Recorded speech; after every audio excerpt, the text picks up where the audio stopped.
දැන් ඔබට යනවා කියලා මොකද මේ රංජිගේ දුවත් එක්ක මේ රවුම් ගන්නේ? ඒ අයිඩියා එක මම චේන්ජ් කරා. මේ දවස්වල මම රිසර්ච් එකකින් අලුත් සොලියුෂන් එකක් හොයනවා. why what's wrong? බලපං අරුගේ දිහා. වාදරෙන් අන්ද වෙලා. මම කැමති නෑ ඔය මින්නව දකින්න. හින්ද උටයි රංජිගේ දුවටයි ආදරෙන් වෙලින්න දීලා ඔබ පැත්තකට.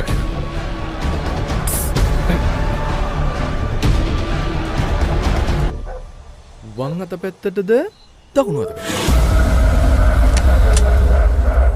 මං ආයෙත් ඕව දැක්කොත් රංජගේ දුවත් එක්ක රවුම් ගහනවා.